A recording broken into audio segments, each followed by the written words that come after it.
How do you know if something you're doing or wearing is cultural appropriation? What is cultural appropriation? And is it bad? These seem like questions that would have straightforward answers, but they don't. And that's because cultural appropriation is full of nuance. Cultural appropriation is a product of history, colonization, oppression, marginalization, and more. And it's this nuance that we're going to unpack today. Alpaca Pals, today we are having a crash course in cultural appropriation, and it's going to teach us how we can be respectful of other cultures, not just when we travel, but at home as well. And to help us learn, we're chatting today with Melissa Chan. My name is Melissa Chan. I'm currently a project manager over at ECA, which is an executive search firm. I did my PhD in East Asian languages and cultures with a focus in cinema and media studies and the digital humanities. And I graduated from the University of Southern California with my doctorate degree. And in terms of, my expertise on cultural appropriation, I will not say I'm a 1000% expert, but I have done a little bit of research on the topic and have spoken about it a couple times in the media. Yes, Alpaca Pals, today's convo is going to be a little bit on the academic side, but that's because we need to treat this subject with care. Before we dive into the convo with Melissa, I wanted to just ask you, Katie, do you know what cultural appropriation is? Do you know a formal definition of it? Yeah, the way that I always thought of it was just taking something with history or meaning from a culture and then claiming it as your own or profiting off of it. But there's obviously still a whole bunch of things that I worry about, like braiding my hair. And I know a lot of my family members have a lot of questions about it too. So there's little things and things that I worry about a lot when it comes to cultural appropriation. So yeah, absolutely. I feel the same way. And when I was writing these show notes, I was like, I'm not even sure I could properly explain what cultural appropriation is because it is such a nuanced and complicated subject. So I did some Googling, and here's a very short definition. Cultural appropriation is when somebody adopts aspects of a culture that's not their own. I think that this definition is a bit simple. It just leaves out a very important element of cultural appropriation. It's the element that makes this topic so difficult to navigate, and that's that cultural appropriation is about more than adopting aspects of someone else's culture. It refers to a power dynamic in which members of a dominant culture take elements from a culture of people that have been systematically oppressed by that or another dominant group. So there's a couple terms that are going to come up in our conversation with Melissa, and I thought it would be good to explain what they mean right off the top so that the conversation is accessible to everyone who's listening. All right, so the first term is colonialism. So colonialism is the practice of taking full or partial political control over another country, occupying it with settlers, and exploiting it economically. A classic example of colonialism is when European settlers arrived in Canada. Europeans arrived here in Canada in the late 15th century, and they created settlements on this land, which we now call Canada. And in that process of settling, Indigenous people were murdered. They were enslaved. Their knowledge of the land was stolen, and they were used for economic gain. Today, Indigenous people in Canada experience systemic racism that is a legacy of this colonization that happened hundreds of years ago. Other examples of colonialism are the British Empire's colonization of India or the Dutch colonization of Indonesia. While technically colonization in much of the world has ended, the legacy and impact of it has carried on, and it continues to be traumatic. Cultural appropriation is in part a legacy of colonization, and we're going to dive into this more with Melissa. Another term we're going to bring up in discussing cultural appropriation is marginalization. This term refers to groups of people who've been systemically disadvantaged. For example, In Canada and also the USA, Indigenous people are marginalized, as are people of color. On the flip side, in both these countries, white people are not marginalized. Instead, they are what's called the dominant culture, which allows them to benefit off of advantages that are built into society. These are advantages that favor white people, and that's where the term privilege comes in. As a white person, acknowledging my privilege means acknowledging that I have had advantages throughout my life that marginalized people have not. So the phrase checking your privilege, as people like to call it, means actively acknowledging that our social systems are unfair and acknowledging that we need to do the work to continuously change that. Addressing cultural appropriation is one way that we can do this work. Okay, that was a lot. And I think it's important to note here also that while history is important to talk about in the context of this episode, I am not a historian. This is a travel podcast, but here we are. None of our episodes are exhaustive explanations of anything. So I just want to say that as well, because I think we covered a lot in this episode, but there's definitely more to read and learn about cultural appropriation. So I think maybe this is a good segue, but following this episode, it's definitely worth diving into some resources, and we are going to add this to the show notes. So the first thing I asked Melissa was how she became interested in cultural appropriation, especially as a concept to study. For me, the big segue was when I was asked to be on a panel about cultural appropriation and appreciation with Viet Nguyen and a couple of other folks, where I basically just was asked to speak about the context, especially in the non-Western context. Could cultural appropriation happen in context, for example, in mainland China, where the dominant culture is not necessarily a Western one, but one that is seen as a not a dominant culture, but within their own context, especially the mainland Chinese context, when the Han Chinese kind of ethnic group are seen as the dominant, what happens between the dominant culture versus the non-dominant culture or potentially marginalized culture? I focused on particularly Sinophone communities, places where form of Chinese or Mandarin was spoken outside of mainland China. So these are already marginalized communities, but they have that of authentic Chineseness that may or may not objectively exist.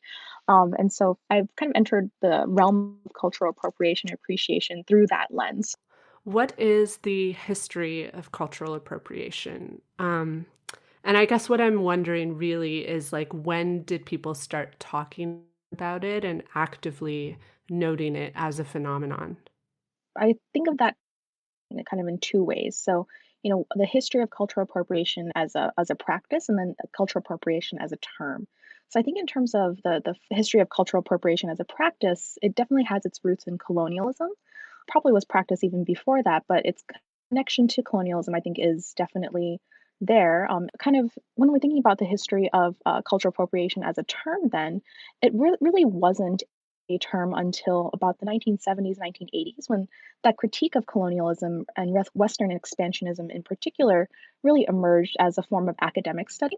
And then it kind of trickled down into kind of more general usage as an idea post its discussion in the academic realm. So from the 1990s even to today, it's still very much a contested term, I think. And I think one of the reasons why we're talking about it today is that it's still kind of up in the air. We're all still kind of confused about exactly what it is, what constitutes cultural appropriation, or what constitutes kind of culture appreciation, if that can be the kind of alternative term to that. Kind of overall, I think practice-wise, it has been around much longer, but as a term and as our kind of social awareness of it has more likely been since the 1970s and 80s.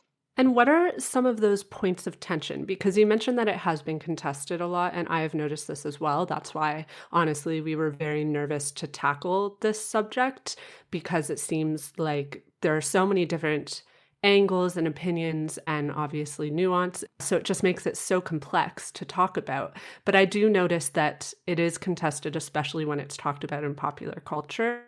What would you say are some of these main tensions that you see? A lot of the times, I think the discourse that surrounds cultural appropriation really kind of maybe gets more heated, or the kind of flare up points occur when we see it a lot of times in pop culture, like you mentioned, especially if we're thinking about it when it's connected to a lot of times capitalism and a lot of the things that we associate with capitalist kind of popular culture here. So, when Miley Cyrus started twerking, or, when folks of who are not of color started, wearing cornrows or braids, maybe things, aesthetic practices that are taken out of their context and then used in a way where it's used a lot of times to market somebody or basically increase their cultural capital in the capitalist sense, where they're using a lot of times the markers of another culture to then increase their own kind of capitalist gains there. And so whether that's to sell more records or to increase their visibility, I think a lot of times those are the really strong tension points, because it's through that process when they're taking these aesthetic practices, essentially stripping them of almost all of their meaning and then using them to have some sort of financial or capital gain. Then that's really the really, I think, problematic portion, and I think that's where the flare up points begin. Really, the tension kind of rubs against people in that way, because some folks, on the other hand, when they're practicing cultural appreciation, they take a cultural object or aesthetic practice, really truly kind of appreciate it, study it, talk to people about it, especially people of that originating culture, and then put that into practice. And sometimes that's seen as appropriation by others who have not maybe interacted with that individual particularly. So I think there's a really fine line there of what constitutes these cultural appropriation practices versus appreciation practices. But I think the largest kind of flare up point, at least from my perspective here, is that when we use those aesthetic practices, completely devoid them of all their meaning and use them for financial gain and erase the cultures or erase the peoples of that culture where that thing originated from, becomes then, I think, the really hard sticking point. And that's where we get to, the political meaning of cultural appropriation as well.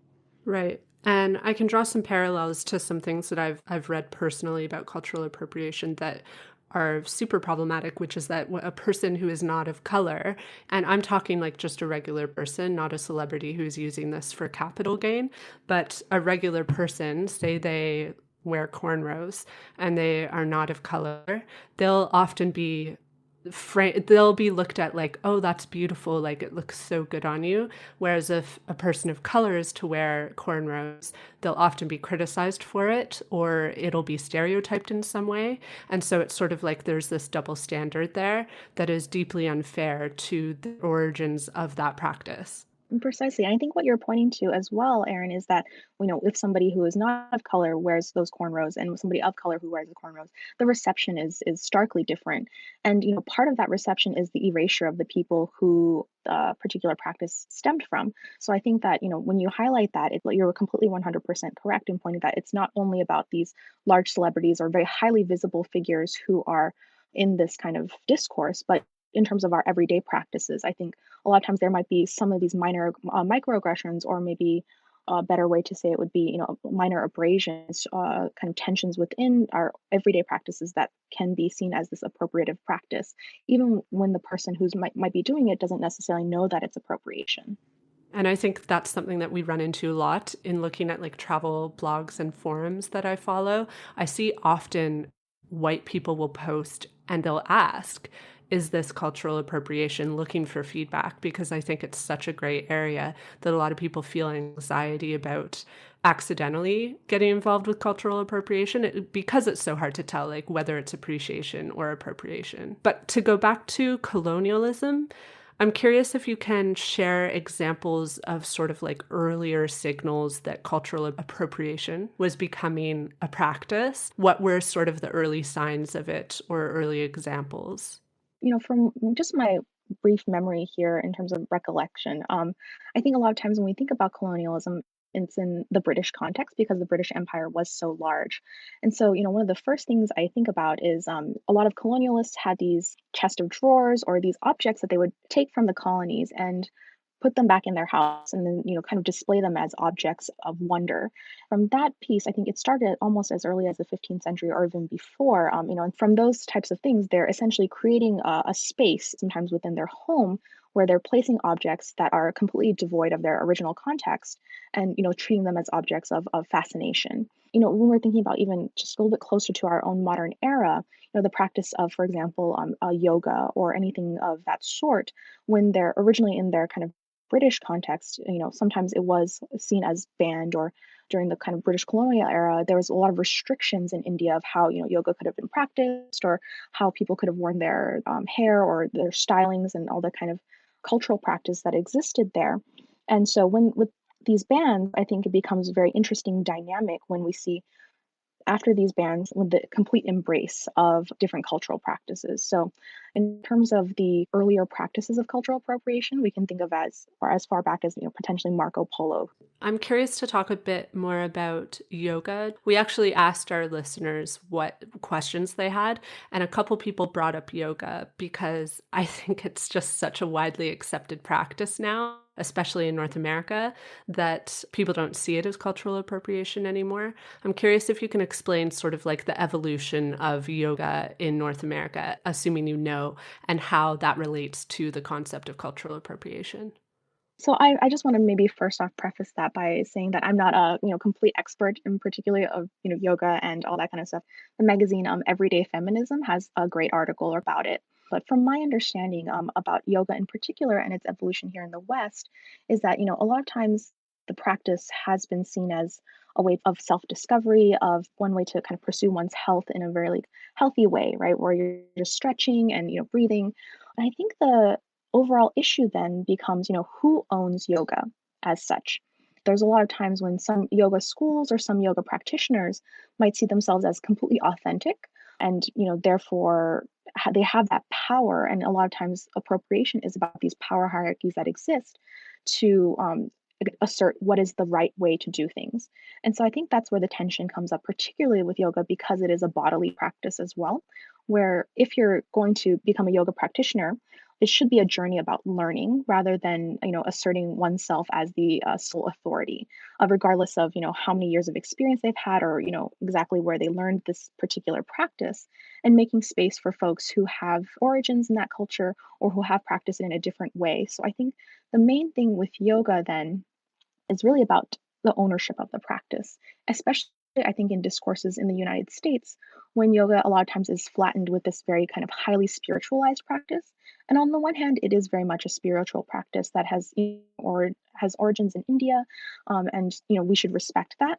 At the same time, when it's transferred then into the context of the United States, where these different types of power hierarchies exist, particularly racial power hierarchies, folks who are generally of color are not seen as those authorities on the kind of yoga practice, especially in terms of the spiritual practice. Or if they are seen as essentialized versions of those yogis or yoga practitioners.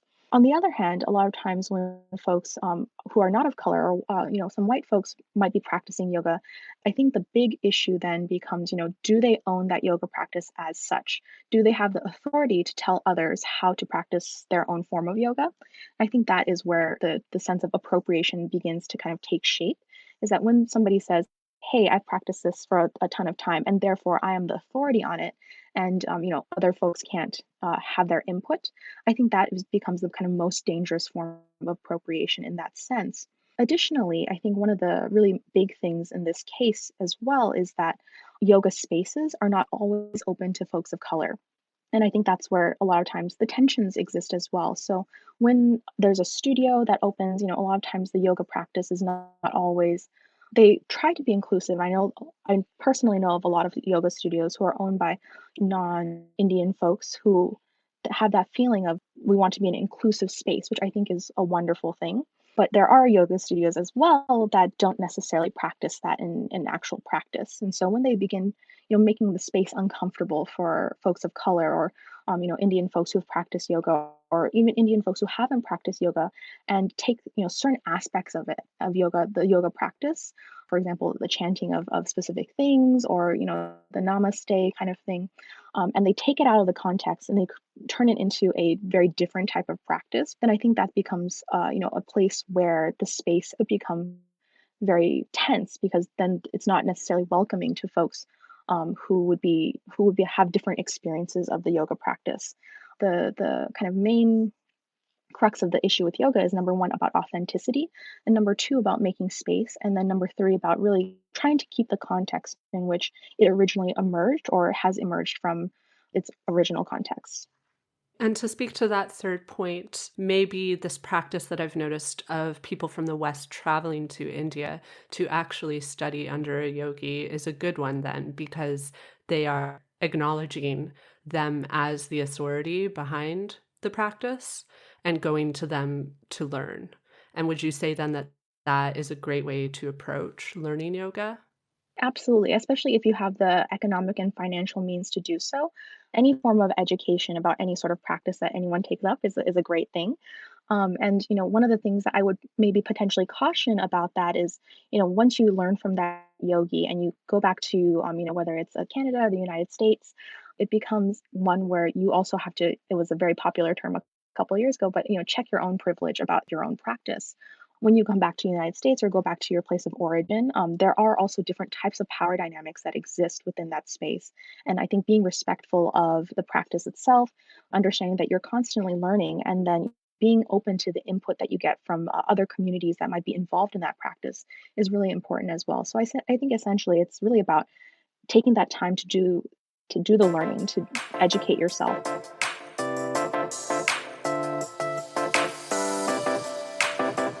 So far in my convo with Melissa, we've covered the history of cultural appropriation and some of its context and points of contention in pop culture. And next, we're going to talk specifically about how cultural appropriation comes up during travel and what we as travelers should keep in mind to avoid participating in cultural appropriation. But before we talk travel, I wanted to ask two of our previous alpaca guests how they personally feel about cultural appropriation. I wanted to do this because in this conversation, I think it's important to listen to a variety of voices. This gives us more perspective on how nuanced cultural appropriation is. So first, we asked Lily. We chatted with Lily a few weeks ago about her American-born Chinese identity. We'll link her episode in the show notes. Here's what she had to say. This is a topic that I think has really changed over time in terms of my opinion on it.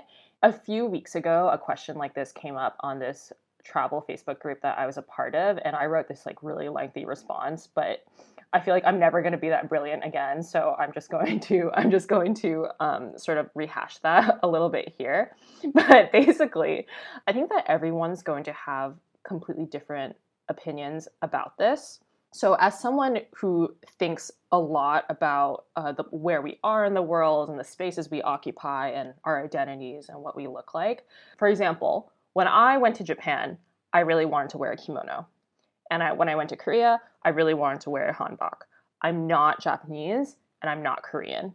I'm still East Asian. So if I wore one, people might still be able to think that I belong in one. But I also thought a little bit about the infighting that these three countries have. And I decided to still wear them because ultimately I felt that I was coming from a place of respect. I wasn't there to make fun of their culture or be derogatory in any way. However, I'm still cognizant that power dynamics between races are different everywhere. And doing an action in the country of its origin is different than, let's say, dressing up for it during Halloween. So I think that whenever people are, worried or they're being thoughtful about whether something can be construed as cultural appropriation, they can think about, am I profiting off of this at the expense of the culture in question? Am I doing this for laughs or for another disrespectful reason? Is the culture in question still punished in the present day for wearing it, and whereas I would not be? And if all three are no, then maybe you're probably being respectful towards the culture. So if I were invited to an Indian wedding and everyone was wearing a sari and I was invited to wear a sari, that's absolutely appropriate given the circumstances. But wearing a Native American headdress to Coachella, I would never do that, and I think that's really gross. And I think especially given the genocidal and oppressive history of Native Americans in America. Ultimately, it's up to everyone individually to make their decisions. You just have to be as respectful and as responsible as possible. We also checked in with Marty. She's a travel and diversity consultant who we had on Alpaca My Bags recently to talk about the Black travel movement. If you haven't listened to that episode yet, you need to. So we've linked her episode in the show notes as well. So here's her thoughts on cultural appropriation. So it goes back to authenticity. So the Kardashians, I hate anything that they do. You're doing this for clout, right? But there might be somebody who genuinely is I want cornrows because I just think it looks so good on you. But you also have to think about, you also can't be tone deaf to how people feel, right? So this is an example. One of my friends, one, one of my friends, one of her bosses is blind. And the way that she feels hairstyle, or the way that she sees your hairstyle, is by feeling it, right? So one day, another coworker came into the office with braids, like cornrows. And she was like, "Oh, Gina, like, feel my hair." And Gina's like, "Oh my gosh, can you do this to my hair?" Now, Gina's Caucasian and the girl was African American. So the girl got fake hair and put it in Gina's hair. So for one, Gina's blind. And for two, Gina was just feeling her hair and thought it felt cool. So the next day, she walks in and she has cornrows. And she's in front of a bunch of black people. And the black people are like, "What the hell is going on here?" Right? And it's not that Gina did it to be funny or spiteful or any of that, right? So it's a very gray area. The knowledge and the thought you put out about it, just like when people say, think before you speak. Is this nice? Is this kind? Will it offend anybody? Because cultural appropriation, especially in today's like celebrity world, is so much clout around it. I just think sometimes people don't mean any harm about it, but we do live in a very sensitive community, very sensitive times, where if you have to double guess it, you probably just shouldn't do it. I don't necessarily get offended. Unless it's certain people, but I'm just like, you should have asked somebody. I don't think we're ever going to stop seeing it. I think what you guys do in terms of creating spaces where we can talk about it for other people to listen and be like, "Oh, maybe I shouldn't do this," or "I didn't realize this is a problem, but now I know," that's really important.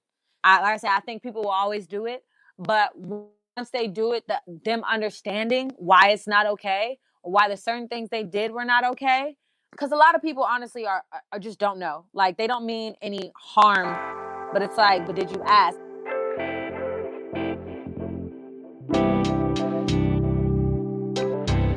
And I think, like, especially while traveling, it is really difficult to understand where the line is, because even in my own experiences, I've noticed that oftentimes, and I can use India as an example, the last time that I traveled there, I stayed in a homestay, and after a couple days, the woman running the homestay asked if she could do henna for me. And I initially felt very uncomfortable with it because, like, my gut reaction was, no, that's cultural appropriation. I'm white. I should not be walking around with henna on me. But she had invited me, and I felt that it would almost offend her if I said no, because she was so excited about it. And that was one of those moments where I felt like very conflicted, because on the one part, like, I doubt I would have said yes at home here in Canada, but in that context, it felt like it was okay. And I think this is a struggle that a lot of travelers face, because while you are in another country, oftentimes you will be invited to try a food or attend a ceremony or even wear a cultural outfit. And so how do you grapple with that as a traveler, do you think? Especially with travel, it changes the boundaries or the cultural boundaries or kind of social experience boundaries that we are kind of steeped in. Just kind of general advice is that when you're going to a different place with the different types of people and different culture and different society, it's always good to be respectful, number one, of that place. And if they're inviting you to participate, I think participating is not a bad thing. And I think what happens after that is really important, because taking the time to learn about the culture while you're there, or after you've experienced something, is really important. If somebody is inviting you to participate in their cultural practices, that is, I don't think, is a form of appropriation at all, because you have somebody from that culture who's inviting you to really enjoy something that they enjoy as well. And really is just about the experience of that. It can become an issue if you're then commodifying that person, either using them as a way to validate your own experiences, or using them in ways that they would not be open to. And I think that just comes out of a conversation with that person. If they're helping you to do this henna practice, then you can ask them as many questions, and I think they would be open to that. Just thinking about the open forms of communication that we have. A lot of times, if we're in a space and we're traveling, keeping an open mind to having different types of experiences is extremely important because then those continue to expand our horizons and those become the trigger points in which we become much more curious about our culture. And so I think a lot of times those are entryways into ways in which we can really respect a culture. But in fact, once we're kind of invited to participate, or even if we're not invited to participate, if we're doing the research on it and we're doing the learning portion that takes place, then that's the most important part. It's really the intent that makes it, the appropriation or appreciation form. And I think for me, it's, a little bit less about intent and more about the process. And I think, in fact, the hesitation that you had really signals towards, the awareness of this practice and or the awareness of cultural appropriation versus appreciation. And so this is great because you've outlined sort of one strategy that people can really use while they travel to think about cultural appropriation, and that's just to begin with awareness. But do you have other advice for how people from dominant cultures can be conscious of cultural appropriation and how they can do better, and specific strategies for figuring out whether something is going into cultural appropriation territory or whether this is an opportunity to learn and better yourself? I think one of the biggest kind of strategies that I even personally use is try to have open lines of communication with folks or a really diverse set of folks. If I find something within Black culture or Indian culture or Chinese culture that I think is particularly interesting, my first reaction shouldn't be, oh, I should just take that object and use it for my own purposes, but rather if it's something that interests me to approach, friends I have in that community, or if I don't have friends in that community, to make friends in that community and reach out to people and really have that sense of opening the lines of communication to learn rather than to co-opt. And I think that's really important, an important strategy to have, just because it expands your networks in ways that is, I think, really productive and culturally dynamic, and really allows for forms of, either collaboration or, some people have called it fusions. And another strategy I do like to employ as well, question myself of why am I doing something like this? When I'm taking something from another culture and using it, am I doing it for my own financial gain? Am I doing it for my own social cultural capital gain? And how does it affect the people who could be potentially marginalizing? And a lot of times we forget that the object does have meaning to other folks, especially if it's a sacred object. My general advice for that is stay away from sacred objects because they hold so much more meaning for folks than anything that could be a vase or something that could be just like a print or a pattern somewhere. Just going on the internet, Google is everyone's friend at this point, or a search engine of some sort, and Googling, just how you can educate yourself. And so really just trying to make that effort to find out, am I potentially a cultural appropriator, or am I going to be, participating respectfully in this practice or respectfully in this, in using this object? I totally agree. And you've touched on some themes that we've actually brought up several times on this podcast before. The first of which is considering your motivations. This is something we talked about when we interviewed No White Saviors about white saviorism and travel in Africa. And I think this is something that a lot of travelers are now realizing applies to almost every aspect of travel, like taking a moment to consider why you're traveling the way you are, or to the place that you are traveling, why you're treating the people you encounter a certain way. All of this has to do with motivation. It's interesting that you bring that up as a strategy for avoiding cultural appropriation. I wanted to dive into some of our listener questions. They had some really good ones. One of them was about yoga, so we already touched on that. So this is a more generalized one. So the question is it possible to have a respectful cultural exchange between a marginalized culture and a Western one? I would say, of course, cultural exchange between any cultures exists. But I think a lot of times is we have to realize that even though that respectful cultural exchange might be occurring between, a marginalized culture versus a westernized culture, we need to recognize that those power dynamics still exist. The key thing about having respectful cultural exchange isn't really necessarily about 50-50 kind of cultural exchange where, a culture gives 50% and another culture gives 50%, and then you suddenly come up with this like equal fusion. But rather, it's really about having those from the Western or dominant culture make space for those within the marginalized cultures to speak and, make sure that they're not erasing their voices at the same time. A lot of times the respectful cultural exchange that can occur is not necessarily one where we're just, having a conversation, but one where the dominant culture, and, sometimes it's not even a Western culture, needs to consciously make space and make the voices of those in the margins to speak and really making the effort not to belittle or erase the experiences that they're sharing. Yeah, a lot of these questions are touching on similar themes, but I want to ask them just so that everyone gets the answers they're looking for. And I think this is one that a lot of travelers actively think about is wearing a region's cultural clothing within that region. I know when I traveled in India, I was there for almost 2.5 months. And initially, I wore my regular clothes. And as time passed, I realized that wearing these sort of like long tunic shirts was much more comfortable. And they're sold all over tourist markets. And so eventually I just switched to like I bought one or two of these tunics and ended up wearing them paired with leggings. And I wore it because it was more comfortable. And a lot of the time, locals would compliment me on what I was wearing. And it seemed like they really liked that I was wearing something like more culturally embedded to the region. And here's the thing, when I came home, I put them away and I've never worn them once here because for some reason in my mind, it was like, okay, that was okay there, but here I don't really have a reason to be walking around in this. And so I'm going to put this away and I'll wear it next time I go to India. So what would you say about this? Like, how do we work with this? Like, is that approach a good one to take, or is there more nuance to this? Yeah, that's a really excellent question as well. And, I think even myself as like a non-white person, when I go to, different countries, I sometimes wear, whatever they have available at the local markets and things like that. And so, it's a really delicate line to balance, I think. But one of the things I do consider when, especially thinking about clothing, because it's how we, in a way, at first glance express ourselves, ensuring that we're not wearing the clothing of that culture or that region as a form of costume.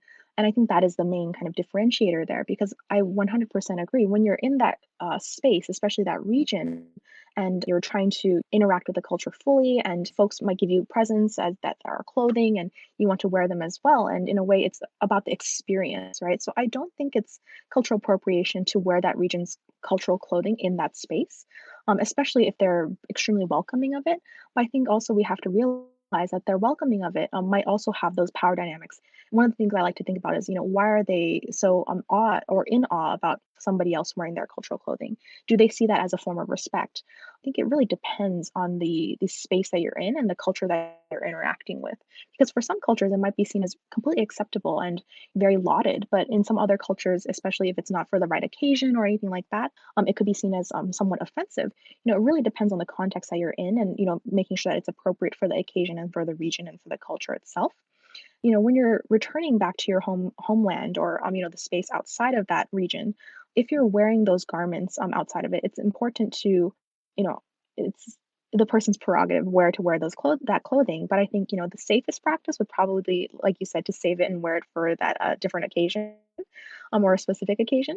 For folks who want to wear these types of regional clothings or regional cultural clothings, it's really important to keep in mind and question yourself of, am I wearing this as a form of costume, and using that to my advantage? So I think that is the main kind of differentiator there, is that, wearing cultural clothing, I think, is perfectly acceptable. And I think the additional layer onto that then is being respectful of the artisans who create that clothing, and, purchasing that clothing from a local artisan or a local craftsman is really important as well. And so, especially when you're contributing financially to that local community. And just like to assess myself looking back, it wasn't until later that I actually did some research and wondered, okay, like what is this that I'm wearing and what role does it play like within this culture? And I'll share that. It is called an Indian kurtis, and it is a casual outfit that women wear. So it's more day-to-day wear. But I really discovered this later when I'd come home, and it crossed my mind, oh, I wonder like what this is worn for. So looking back, I feel like it would have been a better call for me to research that before putting it on and walking around in it. I think that's really good advice for people, like as a starting point, just like look into the cultural meaning of a piece of clothing before you adopt it. So, this next one I think is going to be a more complicated question. And I think that because it relates to something spiritual. So, this person is wondering if it is cultural appropriation to take ayahuasca. It is a Peruvian traditional spiritual medicine.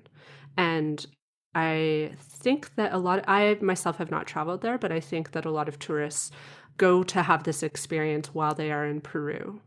Yeah, that's a hard question for me to answer just because I'm not very familiar with that tradition. From my sense, especially since it's a spiritual practice, and it's a traditional spiritual practice, I think we have to be extra cautious. And I know that from just a brief research I did on it, Peru has seen an uptick in the number of folks going to experience this because of the publicity that's been around it. And so I think we have to be aware of the economic impacts that our tourism and travel might take, especially in terms of adopting particular spiritual practices, similar to yoga and similar to any sort of potential cultural appropriation practices. Taking ayahuasca, it could be potentially one of those borderline situations where, because it's a spiritual practice, I think we have to take extra care and practice extra caution, making sure that the places that you're going to and the ways in which you're participating are not purely just about exoticizing or essentializing a culture, and really taking into account that this has roots in a different culture than yours. And so I think in terms of is it a cultural appropriation to take ayahuasca in general, I would say it really is dependent on the way the person approaches it. Are they approaching it as a one-off kind of practice where they're just using it as a way to say, like, hey, on social media, hey, I've done this, it's crazy, it's wild. That I feel like is much more on the appropriation side. Whereas if somebody is going to take ayahuasca as that kind of spiritual journey of much closer to its origins, go to a spiritual practitioner who has been practicing it for years and has that really in-depth knowledge and takes the time to learn about that. I think that then is much more on the appreciation side and much more kind of closer to perhaps its roots. But what happens, like, because I've wondered about this with other cultural practices, especially spiritual ones. What happens when these practices become, in a sense, commercialized? Because then it seems like an economy is developed around something that was once a very intimate and spiritual practice. And then suddenly it's being commercialized because obviously there's an opportunity here to capitalize off tourism. Like, to me, something feels not right about that, but I'm not sure I can like articulate what it is exactly that makes me so uncomfortable about that idea. Maybe one of the discomforts, at least what I feel when I'm reading about these types of topics, is that especially with spiritual practices in place, when there's an entire economy that emerges behind it, that economy is one where it's the same types of hierarchies that existed before, especially ones between the West and the non-West, or the colonizer and the colonized, that are reinforced through these spiritual practices that are, meant to be spiritual and not commercial. If we're participating in these spiritual practices or any sort of cultural practice, they continue to reinforce hierarchies that are age old and have very, very deep roots in any sort of cultural interaction. And so I think a lot of times that heads into the space of our cultural dynamics and socioeconomic and all that kind of other aspects that we have to consider. I think that's where a lot of that discomfort comes from, because while it can be as very, very strong spiritual practice for those who are local, or even folks who go in and are trying to experience that, you're 100% correct in pointing out that the economies that emerge because of it further reinforce the boundaries that exist between cultures, and further reinforce the social economic hierarchies that are at play in these spaces as well. Because those who are offering these to tourists, or offering these spiritual experiences to tourists, are also just trying to make ends meet a lot of times, and they're trying to survive in this globalized tourist culture. In a way, we can say that it's a culturally appropriative practice, taking ayahuasca, and therefore we should not practice it. It is 100% wrong. But at the same time, when you say things like that, those economies that are local and that exist and have been families that have been benefiting in this kind of structure are at a disadvantage as well. So I think a lot of times the roots of this issue can be traced back to of the connection between cultural appropriation and not only colonialism but of capitalism as well. A lot of times the conclusion is that it will continue to put pressure on these societies to continue to participate in these exploitative practices. Sometimes tourists can go and exploit that culture. That can be extremely, extremely detrimental. And so my general kind of sense is that it's always better to try to stay away from from things like that, just as a general rule of thumb. And it's really just about bringing that awareness and really recognizing that all these power hierarchies are not just we think of one culture as higher than the other, but they are backed by capitalist dynamics that exist. And I think you've pointed to something that we've also discussed previously on this podcast, which is that the travel industry is very consumer driven. So as soon as tourists are catching on to a trend like ayahuasca has become, it becomes up to those consumers to reposition it, because as long as there's demand, people will fill that demand. What would you say is the best way to address an individual's act of cultural appropriation? So if you witness someone and you think that they are participating in cultural appropriation, what would be the best way to go about addressing it? And should we address it if we see it? 100%. We definitely should address it when we see it. And it can be difficult, especially if you're not in our coronavirus situation, but if you're walking around on the street and you see somebody that you don't know and you don't recognize doing something that they shouldn't be doing or appropriating somebody else's culture, it's a lot harder to bring up. But if it's somebody, especially who you know personally, I don't think it's necessarily wrong to call them out on, what they are doing.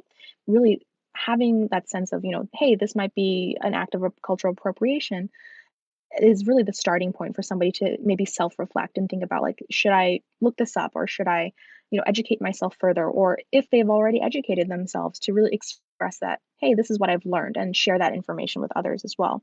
And I think the really important thing about what is the best way is, for me, approaching it with general kind of kindness rather than the kind of severe call out culture some folks ascribe to is probably the best way to address that.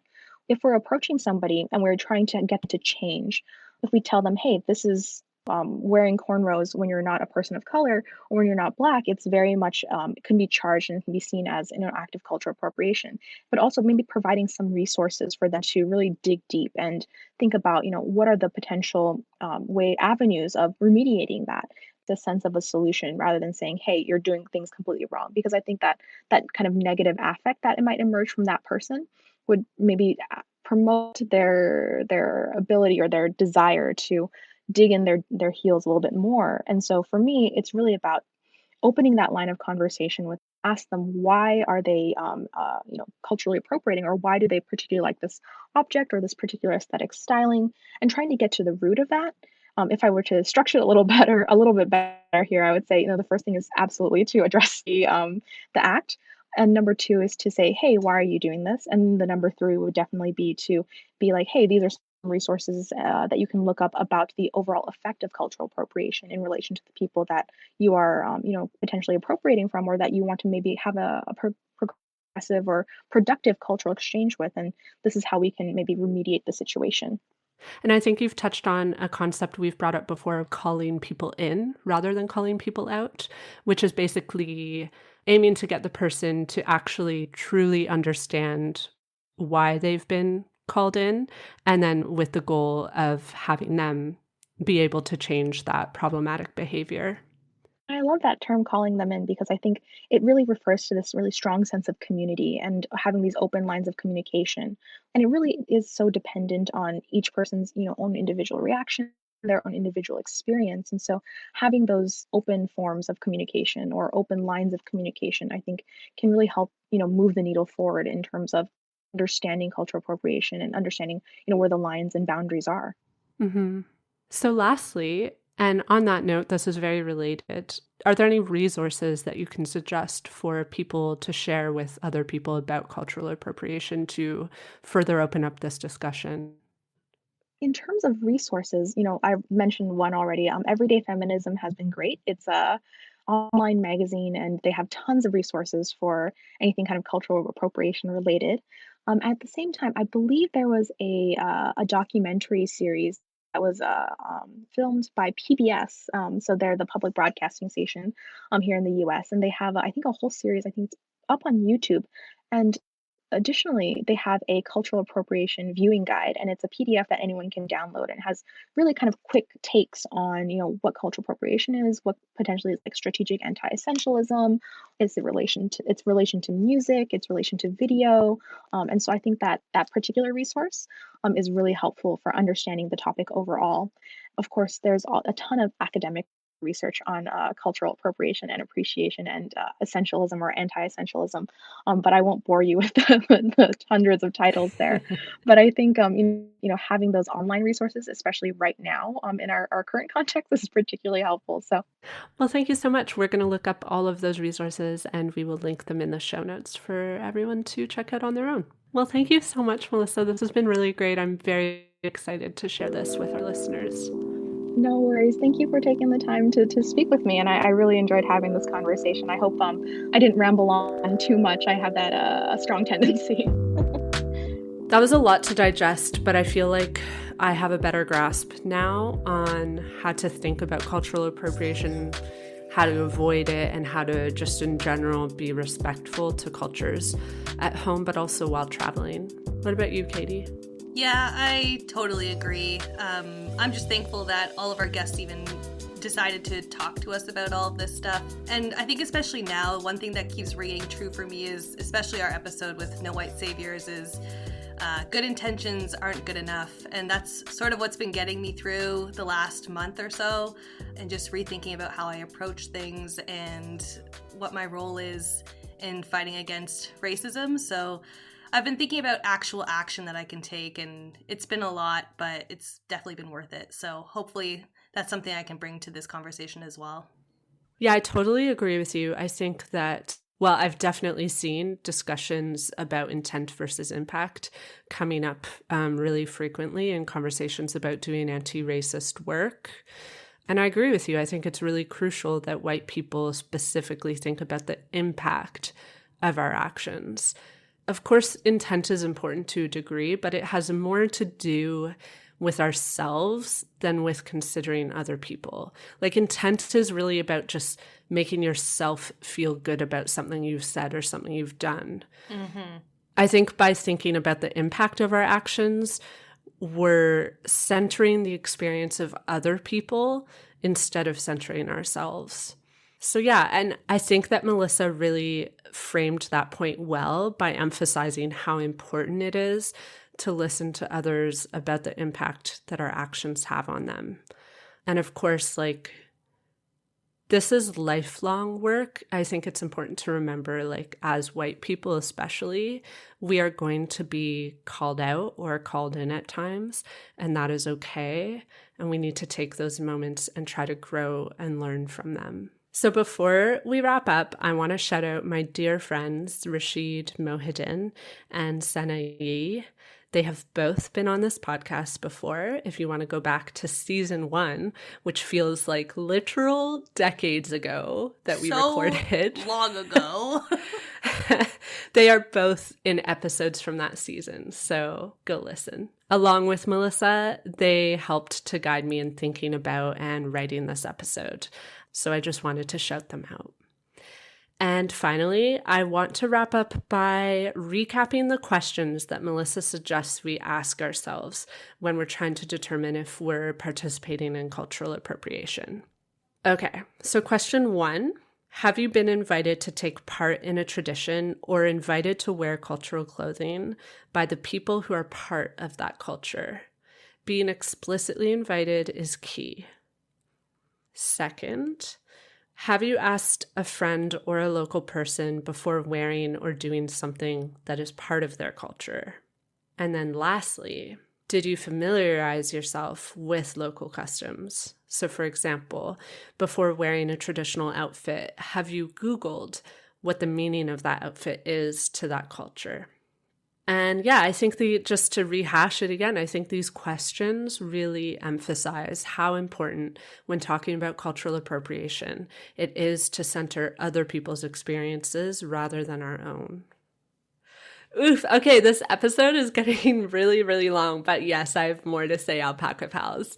Before I let you go, I have to share some quick news, and that's that we have almost wrapped up this season of Alpaca My Bags. We've got just 2 more episodes for you until Katie and I take a break to enjoy the summer. While we're on break, we're going to start planning new episodes. So that means if there is a topic that you'd like us to tackle in season 3, now is the time to let us know. You can send us a DM on Instagram, or you can email us. Our email is hello@alpacamybags.ca. If you've enjoyed Alpaca My Bags, please take 2 minutes to leave us a quick review. You can review us in the Apple Podcasts app. Your review makes it easier for other listeners to find us, and we love to hear your feedback. All right, Alpaca Pals, we hope all of you are keeping safe and well, and when we get back to travel in the future, remember, take that train instead of the plane.